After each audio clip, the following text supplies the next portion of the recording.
우리 옆에 있는 분들하고 인사하시겠습니다. 하나님이 우리와 함께 계십니다. 할렐루야. 우리 하나님은 날마다 새 일을 행하시는 분이십니다. 믿으십니까?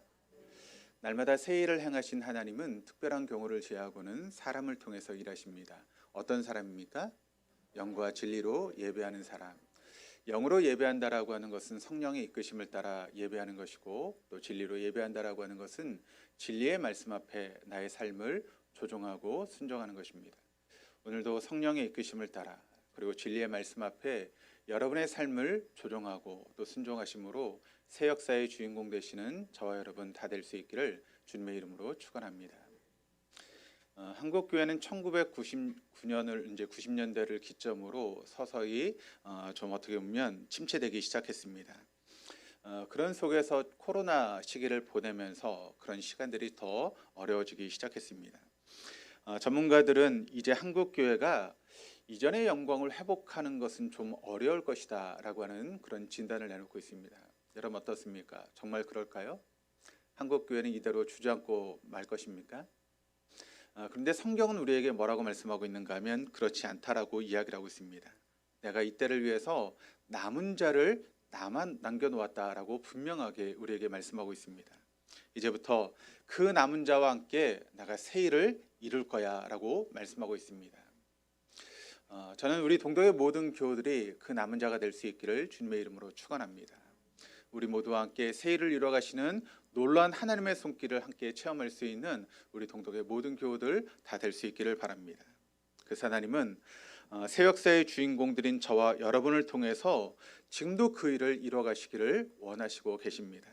그 일을 이루기 위해서 저희들 교회를 하나님께서 지금 훈련시키시고 저는 준비시키고 있다라고 그렇게 믿고 있습니다. 그래서 우리가 훈련받고 준비되어서 하나님의 새 일을 이루는 그런 일에 귀하게 쓰임받을 수 있는 우리 동덕교회 또 우리 모든 교우들 될 수 있기를 다시 한번 주님의 이름으로 축원합니다. 오늘 우리가 함께 보고 있는 말씀은 여호수아 3장의 말씀입니다. 3장 전체를 함께 읽어야 되는데 시간 관계상 우리가 9절부터 말씀을 보았지만 3장 전체를 이제 배경으로 함께 말씀을 보도록 하겠습니다. 우리가 성경의 말씀을 이해하고 또 그 말씀을 깨닫는 데 있어서 방해가 되는 요소들이 몇 가지가 있습니다. 그 중에 하나가 무엇인가 하면 선입견이 있습니다. 그러니까 우리가 가지고 있는 그 선입견이 성경의 말씀을 이해하고 또 받아들이는데 좀 어려움을 주게 되죠. 그런데 그 선입견 중에 하나가 무엇인가 하면 바로 요단강과 가나안에 대한 그런 부분이 우리에게 선입견으로 좀 다가옵니다. 여러분 요단강 하면 뭐가 떠오르시죠? 요단강 하면 뭐가 떠올리실까요? 죽음이 떠올리죠. 왜 그럴까요? 왜 요단강 하면 우리가 죽음을 떠올립니까? 그것은 바로 찬송가 606장 때문에 그렇습니다. 해보다 더 밝은 천국. 그래서 그 후렴구를 보시면 며칠 후 요단강 건너가 만나리.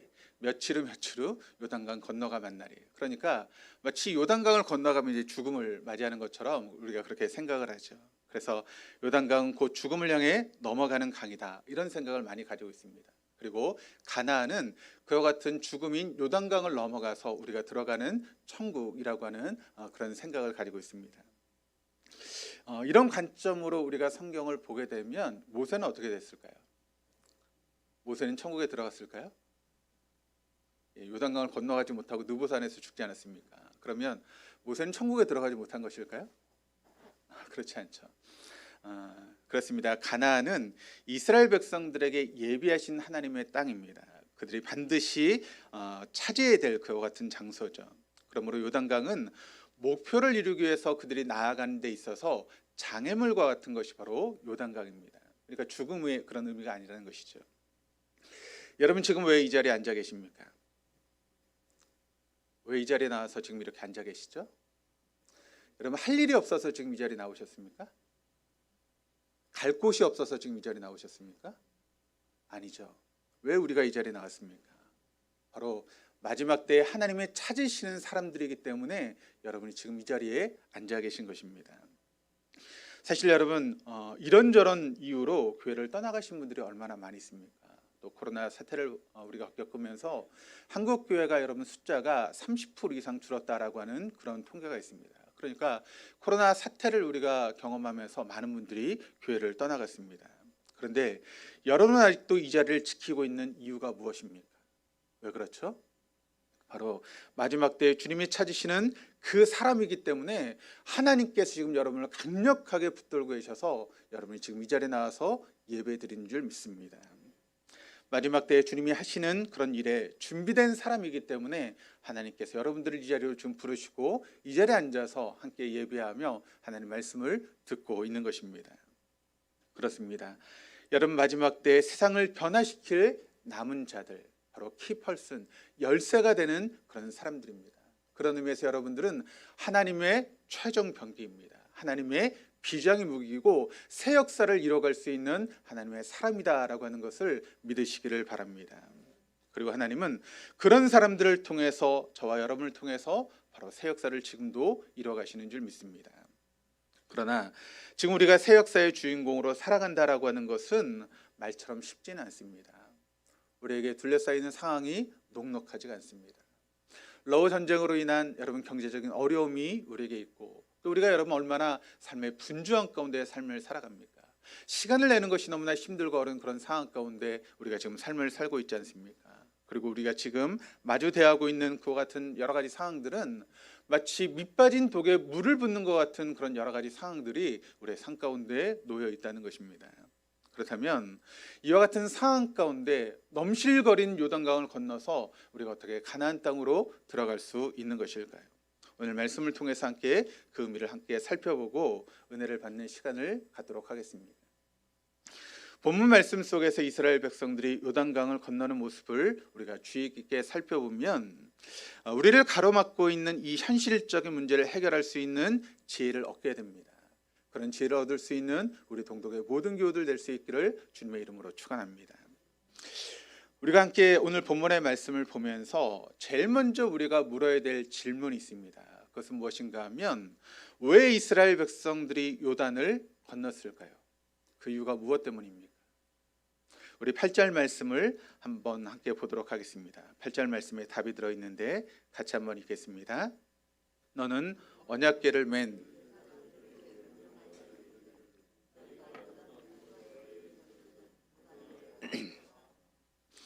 자, 여기 보면 이스라엘 백성들이 왜 요단을 건넜는지 그 답을 우리가 알 수 있게 되는데 답이 뭐죠?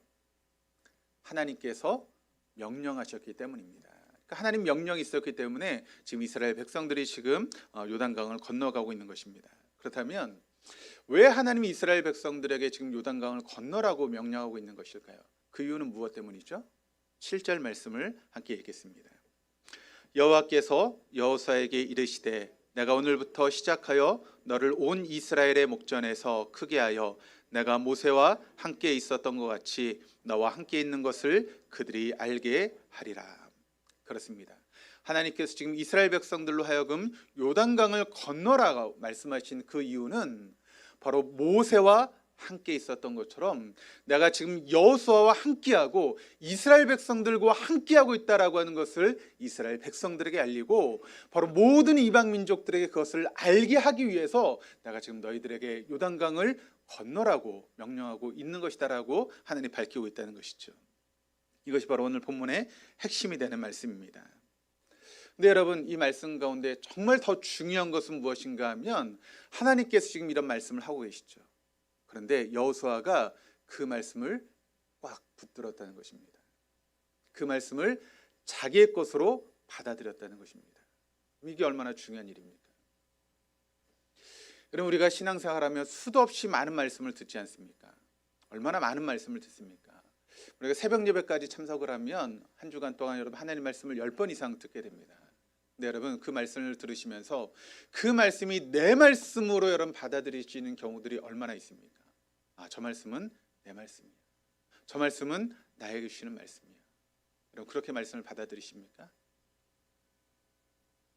수도 없이 많은 말씀을 듣지만 우리가 한쪽 귀로 듣고 한쪽 귀로 흘러버리는 말씀들이 얼마나 많이 있습니까? 내 말씀이 되지 못하고 그저 남의 말씀으로 여러분 그 말씀이 흘러가는 경우들이 얼마나 많이 있습니까? 그런데 여호수아는 그 말씀을 붙들었습니다. 그 말씀은 나에게 주시는 말씀이야. 하나님이 나에게 주신 말씀이야. 그러므로 내가 그 말씀을 붙들고 살아야지라고 하는 그런 마음이 바로 여호수아에게 있었다는 것입니다. 그래서 여호수아는 하나님의 말씀을 듣고 한눈을 팔지 않았습니다. 오직 하나님의 약속과 명령에 초점을 맞춰서 그의 삶을 그 방향으로 나아가고 있는 모습을 우리에게 보여주고 있습니다. 어떻게 했습니까? 9절 말씀을 같이 한번 읽겠습니다.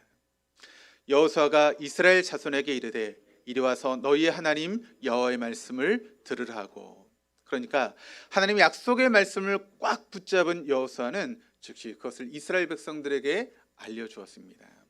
그렇습니다. 여호수아는 하나님의 약속을 굳게 믿고 하나님 명령에 철저하게 순종했습니다. 그리고 하나님은 그런 여호수아를 통해서 이스라엘 백성들로 하여금 요단강을 건널 수 있는 놀라운 기적을 베풀어 주셨던 것입니다.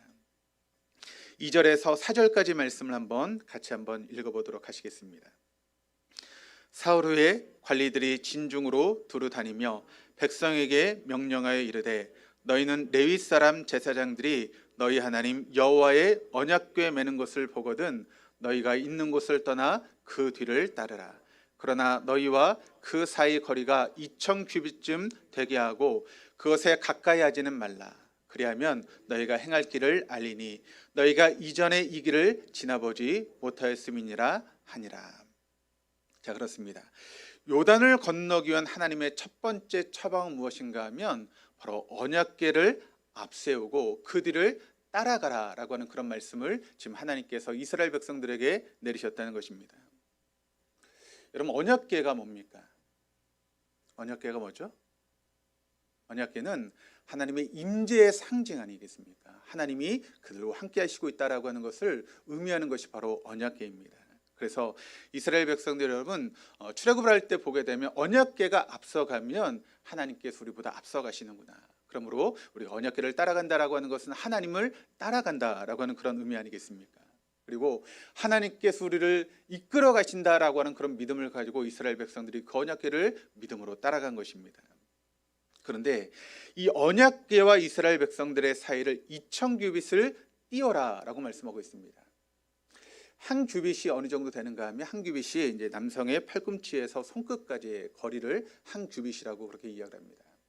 대략 이제 그 길이를 재면 한 50cm 정도 되는 그런 거리입니다. 그럼 2000 규빗은 여러분 얼마나 되는 거리죠? 50 곱하기 2000. 그러면 시험 드시니까 제가 답을 알려드리겠습니다. 1km입니다. 1km 정도를 띄워놓고 그것을 따라가라고 이야기를 하고 있습니다. 왜 이런 명령을 내리실까요? 왜 1km를 띄워놓고 그 언약궤를 따라가라고 이야기를 할까요? 한번 생각해 보시길 바랍니다. 언약궤가 있고 사람들이 여러분 따라가면 지금 이스라엘 백성들이 출애굽한 숫자가 몇 명이나 되죠? 남자 장령만 60만 명, 그리고 남녀 어린아이들 다 합치면 200만 명이 넘는다라고 그렇게 성경학자들이 평가를 합니다. 그러면 언약궤가 있고 이스라엘 백성들이 그냥 딱 붙어서 따라가면 뒤에 있는 사람들은 언약궤가 보일까요? 안 보일까요? 보이지 않죠. 그런데 한 1km 정도를 띄워놓고 언약궤가 앞서가고 뒤에 사람들이 따라가면 뒤에 있는 사람들이 여러분 언약궤가 보일까요? 안 보일까요? 모든 사람들이 다 언약궤를 볼 수 있게 됩니다. 여러분, 이게 담겨 있는 의미가 무엇입니까? 이런 거죠. 얘들아, 잘 봐. 내가 지금 앞장서서 갈 테니까 너희들은 그것을 보고 나만 믿고 따라오면 되는 거야. 내가 앞장서 갈 테니까 보이는 나를 믿고 따라오면 되는 거야. 이것이 바로 이 말씀의 의미입니다. 항상 저 언약궤가 앞서 있는 것을 늘 놓치지 말아야 돼. 내가 너희보다 먼저 앞장서서 가고 있어. 그러니까 너희들은 나를 보고 따라오면 되는 거야. 그것이 바로 하나님의 뜻이라는 것이죠. 계속해서 하나님의 두 번째 명령이 이어지고 있는데 5절 말씀을 우리 같이 한번 읽어보시겠습니다. 여호수아가 또 백성에게 이르되 너희는 자신을 성결하게 하라. 여호와께서 내일 너희 가운데 기이한 일들을 행하시리라. 자, 요단을 건너는 첫 번째 처방은 언약궤를 앞세우라라고 하는 것이고, 두 번째 처방은 무엇인가 하면 너희가 성결해야 된다라고 말씀하고 있습니다. 여러분, 좀 이상하지 않습니까? 지금 넘실거리는 요단강을 건너는데 그 요단강을 건널 수 있는 어떤 특별한 방법을 좀 이야기해 주셔야 될 것 아닙니까? 이렇게 해서 요단강을 건너 그렇게 말씀해 주셔야 될 것 같은데 하나님은 엉뚱하게 뭐라고 말씀하고 있는가 하면 너희가 성결해야 된다라고 말씀하고 있다는 것입니다. 아니 무작정 성결하라니요. 이게 여러분 요단강을 건너는 거하고 무슨 상관이 있어서 하나님께서 이렇게 말씀하고 있는 것입니다. 요단을 건너기 위해서 이스라엘 백성들에게 꼭 필요한 것은 어떤 특별한 처방이 아니라는 것입니다. 지금 그들 앞에서 그들이 하나님 앞에서 과연 성결한가, 내가 하나님 앞에 거룩한가 먼저 자신을 돌아보라고 하나님은 그렇게 말씀하고 있다는 것입니다. 왜 하나님이 이런 처방을 지금 내리시고 있는 것일까요? 우리 8절 말씀을 같이 한번 읽어보시겠습니다. 너는 언약궤를 맨 제사장들에게 명령하여 이르기를 너희가 요단 물가에 이르거든 요단에 들어서라 하고 13절을 읽겠습니다. 온 땅의 주 여호와의 궤를 맨 제사장들의 발바닥이 요단물을 밟고 멈추면 요단물 곧 위에서부터 흘러내리던 물이 끊어지고 한 곳에 쌓여 서리라. 지금 우리가 이제 성지 순례를 가보시면 이스라엘의 이제 여러 성지를 방문하게 됩니다. 그중에 한 곳이 이제 요단강을 보게 됩니다. 그런데 요단강을 보면 사람들의 반응이 어떤 반응인가 하면 다 실망합니다. 왜 실망할까요? 지금 요단강이 너무 작아요. 아니 이 강을 건너는데 뭐 하나님 그렇게 명령하실 필요가 있어? 라고 할 정도로 지금 요단강이 저희가 볼 때는 무슨 개울도 아니고 무슨 이게 강이야 라고 할 정도로 굉장히 작습니다. 그러니까 그 강을 보고 사람들이 이제 실망을 하게 되죠. 그런데 여러분 그 당시 이스라엘 백성들이 요단강을 건넜을 때 요단강은 지금의 요단강이 아닙니다. 그 당시는 굉장히 큰 강이었고 깊이가 어느 정도 되는가 하면 6척이라고 이야기를 하고 있습니다. 12척이라고 이야기를 하고 있는데 그 12척이 이제 지금 길이로 따지면 한 6m에서 7m 정도 되는 그런 깊이입니다. 그러니까 여러분 얼마나 큰 강입니까? 깊이가 6m, 7m 되는 그런 큰 강이 바로 요단강이죠. 그런데 또 보니까 15절 말씀을 보시면 그때가 추수하는 그런 시기다라고 이야기를 하고 있습니다. 그러니까 이스라엘이 이제 날씨를 보게 되면 건기와 우기로 나눕니다. 6개월은 건기고 6개월은 우기인데 우기의 기간이 언제인가 하면 이제 한 10월 11일부터 10월 달, 11월 달부터 한 4월 달 그 정도까지가 이제 우기입니다. 그런데 지금 추수하는 시기는 언제인가 하면 밀과 보리를 거두는 시기인데 그 시기가 바로 4월 달, 5월 달입니다. 그러니까 우기를 지금 지나가는 시기라는 것이죠. 그럼 6개월 동안 이스라엘이 지금 뭐가 왔어요? 비가 내린 것입니다. 그러면 이스라엘의 모든 강들이 지금 어떻게 됐을까요? 그 비로 인해서 넘실거리게 됩니다. 우리도 여러분 장마 기간에 지나가면 한강이 막 넘실거리고 막 잠수교가 잠기지 않습니까? 그 정도로 이제 그렇게 강이 커지고 물이 넘치는 그런 시기가 되고 그때 되면 물이 많기 때문에 또 물살이 얼마나 빠르겠습니까? 그런데 지금 그 강을 들어가라는 것입니다. 그 강을 밟으라는 것입니다. 여러분 한번 생각해 보시고 한번 상상해 보시기를 바랍니다. 지금 물이 12척이 넘습니다. 물살이 엄청나게 세게 흘러가고 있습니다. 그리고 깊이는 6m, 7m가 됩니다. 그 강을 여러분 하나님의 말씀을 통해서 그 발을 여러분 밟고 거기를 건너간다라고 하는 것이 이런 말처럼 쉬운 일입니까? 만약 여러분이라면 여러분 그 하나님의 말씀을 듣고 순종해서 그 요단강으로 들어가실 수 있겠습니까? 어떠실 것 같아요? 쉬운 일이 아니죠. 그래서 하나님은 이 명령을 하시기 전에 먼저 뭐라고 말씀하고 있는가 하면 너희가 하나님 앞에 성결해야 된다. 너희가 하나님 앞에 거룩해야 된다라고 그렇게 말씀하고 있는 것입니다. 하나님 명령이 도저히 상식적으로는 이치에 맞지 않기 때문에 그렇습니다. 사람의 눈으로 볼 때 그것은 무모하기 짝이 없는 그런 일이기 때문에 그렇습니다. 그러나 여호수아는 자기를 둘러싸고 있는 상황을 바라보지 않았습니다. 자기의 머리로 계산하지 않았다는 것입니다. 여러분 우리가 신앙생활 할 때 얼마나 머릿속으로 우리가 계산을 합니까? 하나님의 말씀을 들었음에도 불구하고 이게 나에게 손해가 되는가 손해가 되지 않는가 얼마나 머릿속으로 여러분 그것을 계산하고 하나님 말씀을 듣는 경우가 있습니까? 계산해봐서 딱 답이 떨어지지 않습니까? 이것은 내가 손해가 된 이건 하면 안 돼. 이것은 내게 손해가 되지 않아. 그럼 해도 돼. 그것이 여러분 우리의 모습 아닙니까?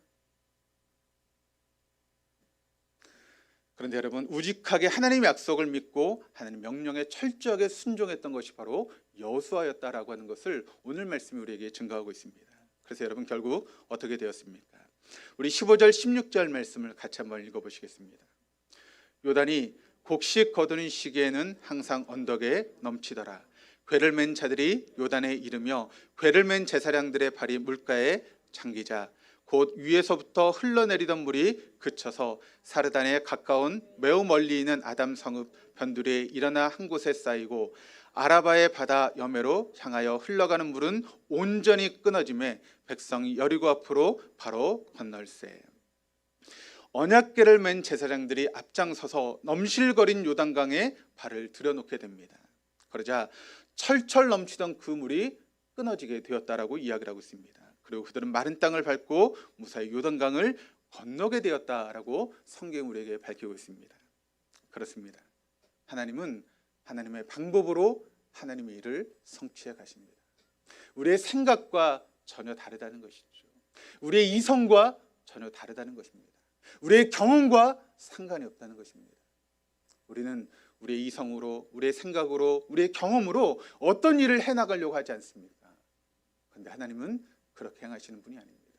하나님은 하나님의 방법으로 하나님의 일을 이뤄가시는 그런 분이십니다.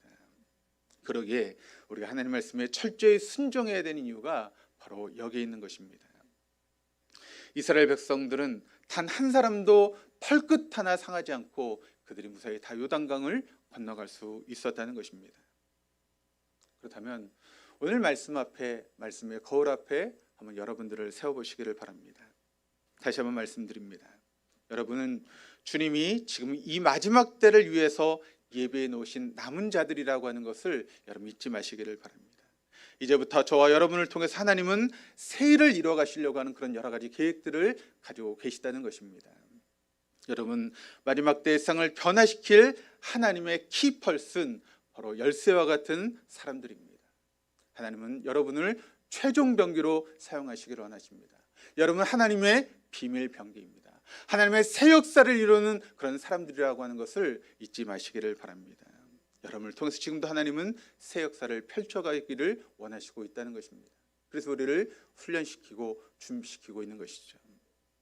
그런데 여러분, 문제는 무엇인가 하면 우리가 가나안이라고 하는 것을 들어가기 위해서는 바로 요단강을 건너가야 한다는 것입니다. 지금 우리 앞에 있는 요단강은 강물이 넘실대며 우리를 두려움 속에 몰아넣는 그와 같은 상황입니다. 그러나 우리는 반드시 그 요단을 건너서 가나안 땅에 들어가야 하는 것입니다. 그렇다면 우리가 어떻게 이 요단강을 건너서 가나안 땅에 들어갈 수 있는 것일까요? 우리가 우리 앞에 있는 요단을 건너서 가나안에 들어가려면 우리의 삶 가운데, 신앙 가운데 몇 가지를 좀 점검할 필요가 있습니다. 첫 번째로는 여러분의 삶에, 여러분의 마음속에 하나님이 시퍼렇게 살아계시는가를 한번 점검해 보시기를 바랍니다. 여호수아는 하나님 말씀에 전적으로 그 말씀을 신뢰했습니다. 하나님의 약속을 신뢰했던 여호수아는 하나님의 명령에 온전히 순종할 수 있었다라고 하는 것을 우리에게 말씀하고 있는 것이죠. 하나님 명령에 온전히 순종했던 여호수아는 200만 명이나 되는 이스라엘 백성들을 이끌고 무사히 가나안 땅으로 들어갈 수 있었다는 것입니다. 다시 한번 여러분에게 묻겠습니다. 여러분의 삶의 중심에, 그리고 여러분의 마음속에 하나님이 정말 시퍼렇게 살아계십니까? 정말 살아계십니까? 그렇다면 여러분 앞에 어떤 강이 가로막혀도 문제가 될 것이 없습니다. 어떤 산이 우리를 가로막아도 결코 그것이 문제가 될 것이 없습니다. 우리 이사야 43장 1절 2절 말씀을 같이 한번 읽어보시겠습니다. 야곱아, 너를 창조하신 여호와께서 지금 말씀하시니라. 이스라엘아, 너를 지으신 이가 말씀하시느니라. 너는 두려워하지 말라. 내가 너를 구속하였고 내가 너를 지명하여 불렀나니 너는 내 것이라. 내가 물 가운데로 지날 때 내가 너와 함께할 것이라. 강을 건널 때 물이 너를 침몰하지 못할 것이며 내가 불 가운데로 지날 때 타지도 아니할 것이고 불꽃이 너를 사르지도 못하리니. 아멘. 정말 이 말씀 믿으십니까? 그렇습니다. 하나님은 우리를 지명하여 부르셨습니다. 그리고 우리는 하나님의 것입니다. 우리가 하나님의 것이 되었다면 우리가 물을 건넌다 할지라도 그 물이 우리를 여러분 잠기게 하지 못합니다. 우리가 불 가운데 있다 할지라도 그 불이 결코 우리를 머리떡 하나 상하지 못하게 할 것입니다. 이런 믿음이 우리 안에 있다면 우리가 여러분 담대하게 하나님 말씀에 순종할 수 있는 것 아니겠습니까? 왜 물이 깊이가 얼마나 되는가 그것 때문에 염려하십니까? 왜 불이 얼마나 센가에 대해서 우리가 그것을 염려하고 있습니까? 하나님 거기로부터 우리를 지켜주실 것입니다. 두 번째는 여러분이 하나님이 어떤 명령에 순종할 준비가 되었는지 여러분 자신에게 한번 물어보시기를 바랍니다. 나는 지금 하나님의 어떤 명령에도 순종할 준비가 과연 되어 있는가? 여러분 순종할 준비가 되어 계십니까? 되어 계십니까? 우리가 순종하지 않고는 결코 하나님의 기적을 경험할 수 없습니다. 아무리 힘들고 어려워도 그 말씀에 순종할 때 하나님 놀라운 기적을 여러분의 삶 가운데 경험하게 되는 것입니다. 이날 중국의 요순 시대에 순왕이라고 하는 그런 좋은 왕이 있었습니다. 그런데 이 왕이 어디 외부에 출타하면서 자신의 충성스러운 신하에게 한 가지 명령을 내립니다. 어떤 명령인가 하면 우물에 있는 물을 퍼서 항아리에 넣으라고 하는 그런 명령을 내리고 이 왕이 떠나갔습니다. 이 충성스러운 신하가 왕의 명령에 따라서 우물에서 물을 깃기 시작합니다. 그리고 항아리에 물을 붓습니다. 물을 깃고 물을 붓고 물을 깃고 물을 깃고 계속 똑같은 행동을 합니다. 그럼에도 불구하고 항아리가 차지 않습니다. 왜 그럴까요? 그 항아리는 밑이 빠진 독이었기 때문에 그렇습니다. 아무리 물을 부어도 그 물이 다 흘러가기 때문에 찰 수 없는 것이죠. 그럼에도 불구하고 이 충성스러운 신하는 왕의 명령에 따라서 계속 우물에서 물을 길어서 항아리에 붓습니다. 그런데 여러분 어떤 일이 벌어졌을까요? 항아리는 차지 않았는데 우물이 바닥을 드러내기 시작했습니다. 그런데 우물이 바닥을 드러내자 거기서 뭔가 번쩍이는 것을 보게 되었습니다. 그리고 그것을 건졌더니 그것은 바로 황금 덩어리였습니다.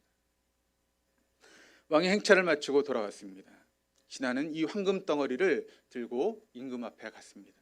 그리고 자초지종의 모든 이야기를 하게 되었습니다. 그때 왕이 그 충성스러운 신하에게 이렇게 이야기를 했다고 합니다. 그 황금은 그대와 같이 우직하게 충성하는 신하에게 내어주는 내 상이니 그대가 가지고 가도록 하여라. 여러분 한번 생각해 보시길 바랍니다. 만약 그 신하가 터진 항아리에 초점을 맞췄다면 여러분 그 신하가 계속해서 물을 부을 수 있을까요? 결코 부을 수 없습니다. 아니 터진 항아리에 물을 붓는다 한들 여러분 채워지지 않는데 어떻게 그런 행동을 하겠습니까? 그것도 왕도 옆에 있는 것도 아닙니다. 이미 외부에 출탈해서 없습니다. 그리고 아무리 부어도 그것은 채워지지 않습니다. 왕이 돌아오면 내가 아무리 노력해도 채워지지 않았습니다라고 그냥 이야기 한마디 하면 되는 것입니다. 그런데 그 신하는 터진 항아리에 초점을 맞추지 않았습니다. 그리고 어디에 초점을 맞췄죠? 왕의 명령에 초점을 맞췄습니다. 그래서 그 항아리가 차든 안 차든 상관없이 끊임없이 그 터진 밑에 독에 물을 부을 수 있었던 것입니다. 그랬더니 왕으로부터 충성스러운 신하라고 하는 칭찬을 받게 되었고 더불어 커다란 황금까지도 얻을 수 있게 되었습니다. 그렇습니다. 문제를 만났을 때 주님을 바라보는 것, 성결한 것, 거룩함을 회복하는 것, 끝까지 순종하는 것, 이것은 결코 따로 떨어진 것이 아닙니다. 일련의 과정임을 우리가 이 말씀을 통해 깨닫게 됩니다. 다시 한번 여러분에게 묻겠습니다. 여러분 하나님의 어떤 명령에도 순종할 준비가 되어 계십니까?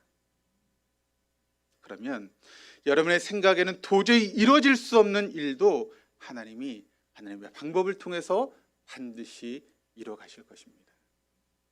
그리고 여러분 반드시 하나님으로부터 충성된 종이라고 하는 그런 칭찬을 받게 될 것입니다. 하나만 더 묻겠습니다. 여러분은 성결하기를 힘쓰시고 계십니까? 이 성결이라고 하는 단어가 히브리어로 카다시라고 하는 그런 단어입니다. 이것이 구별된, 분리된이라고 하는 그런 의미를 가지고 있습니다. 그러므로 여러분 하나님 앞에 성결하다라고 하는 것은 무엇이겠습니까? 하나님께 충성을 다하기 위해서 구별된 하나님의 사람들이 세상과 분리된 삶을 살아가는 것, 그것이 바로 성결이다라고 하는 것을 여러분 잊지 마시기를 바랍니다. 그래서 성결한 사람들은 주변의 상황에 초점을 맞추지 않습니다. 성결한 사람들은 하나님의 말씀에 초점을 맞춥니다. 성결한 사람은 자신의 판단과 경험을 앞세우지 않습니다. 성결한 사람은 철저하게 하나님의 음성에 귀를 기울입니다. 그리고 그분의 말씀하시면 무조건 순종하고 따르는 사람들입니다. 한 가지 이야기를 하고 말씀을 마치겠습니다. 우리가 잘 알고 있는 현대의 정주영 회장과 그 밑에서 일했던 이명박 사장에 대한 그런 일화인데, 정주영이라고 하는 그 회장이 여러분 학문이 깊지는 않습니다. 가방끈이 좀 짧은 사람이죠. 그런데 어떤 당면한 문제를 푸는 데에서는 굉장한 능력을 가지고 있는 그런 사람이었습니다. 그래서 이 정주영 회장의 그런 별명 가운데 하나가 무엇인가 하면 만수라고 하는 그런 별명이 있었습니다. 그러니까 수가 만가지다라고 하는 그런 의미로서 만수라고 그렇게 사람들이 불렀습니다. 백수, 천수가 아닙니다. 만수라는 것이죠. 근데 사람들이 주변에 생각할 때 이런 생각을 했습니다. 어떤 생각인가 하면, 아니 만수 밑에 있는 그 정주영 회장 밑에서 이명박이라고 하는 사장이 오랜 시간 동안 그렇게 있을 수 있는 것을 보니까 이명박 사장은 그래도 한 9,000수 정도는 되나 보다라고 사람들이 그렇게 생각을 했습니다. 이야기를 들었던 이명박 사장이 손사래를 치면서 이렇게 이야기를 합니다. 만수, 정주영 회장 밑에서는 9,000수가 아니라 9,999수도 견딜 수 없습니다. 내가 오랜 시간 동안 그 정주영 만수 회장 밑에서 있을 수 있었던 이유는 바로 제가 단수이기 때문입니다. 단수, 한 가지 수밖에 없었다는 것이죠. 그게 뭘까요? 회장이 어떤 이야기를 하든 그것에 따르는 삶을 살았기 때문이라는 것입니다. 여러분, 우리 하나님은 몇 가지 수를 가지고 계실까요? 우리 하나님은 여러분 무한수 아니십니까? 무한수이신 하나님께 쓰임받는 사람은 백수가 아닙니다. 천수가 아닙니다. 만수가 아닙니다. 단수입니다. 한 가지 수입니다. 하나님 말씀에 순종하는 것입니다. 철저하게 하나님께 초점을 맞추고 그 말씀에 순종하는 사람, 그 사람이 하나님께 쓰임받는 사람이죠. 우리가 그런 신앙을 신호등 신앙이라고 부르지 않습니까? 빨간불이 하면 어떻게 되죠? 서죠. 파란불이 되면 어떻게 됩니까? 가는 것입니다. 그것이 바로 우리 믿는 성도들의 신앙이 되어야 됩니다. 이런 사람의 주제곡이 여러분 뭘까요? 이런 사람들이 좋아하는 찬양이 뭘까요? 주님 말씀하시며, 주님 말씀하시며. 우리 한번 같이 한번 불러보도록 하시겠습니다.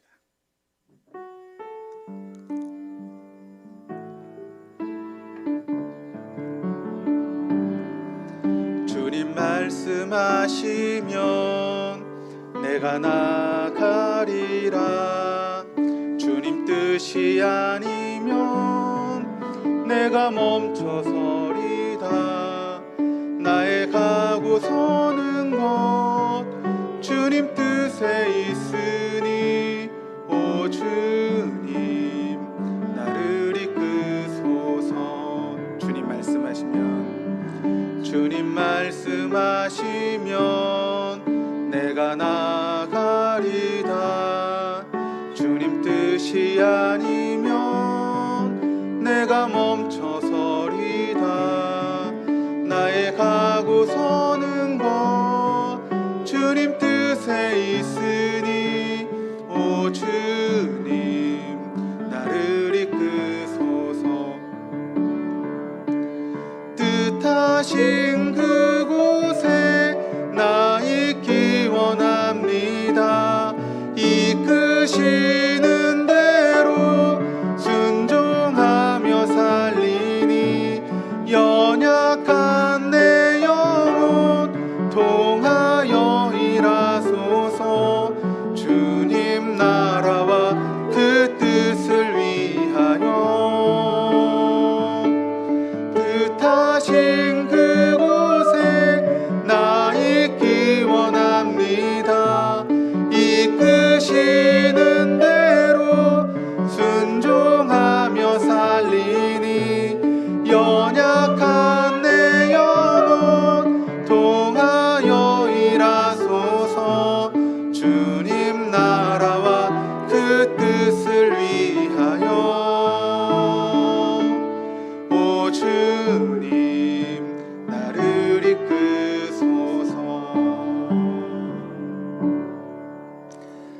다시 한번 묻겠습니다. 여러분 성결하기를 힘쓰고 계십니까? 복잡하지 않아요. 단순합니다. 주님 말씀하시면 그 말씀대로 따르면 됩니다.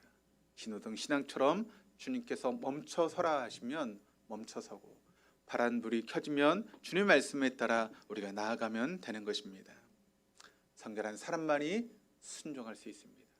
순종한 사람만이 하나님께 쓰임받을 수 있습니다. 쓰임받은 사람만이 하나님의 기적을 경험할 수 있습니다. 저는 우리 동도의 모든 교우들이 살아계신 하나님의 기적을 경험할 수 있는 우리 동도의 모든 교우들 다 될 수 있기를 바랍니다. 어떻게 우리가 그런 삶을 살아갈 수 있을까요? 간단합니다. 어렵지 않습니다. 성령님을 초청하면 됩니다. 성령께서 우리 안에서 역사하심으로 우리에게 활동하시는 그 말씀대로 우리가 순종하면 되는 것입니다. 성령께서 우리 안에 오실 때 우리가 하나님을 기쁘시게 하는 것들을 소원하게 할 것이고, 그 말씀에 순종하며 삶을 살아가면 우리가 하나님을 기쁘시게 해드리는 사람이 될 것이고, 그런 삶을 살아갈 때 놀라운 하나님의 살아계심을 경험하는 우리 모두가 되어줄 줄 믿습니다. 이 자리에 함께 있는 우리 모두가 그와 같은 축복의 주인공 될 수 있기를 다시 한번 주님의 이름으로 축원합니다.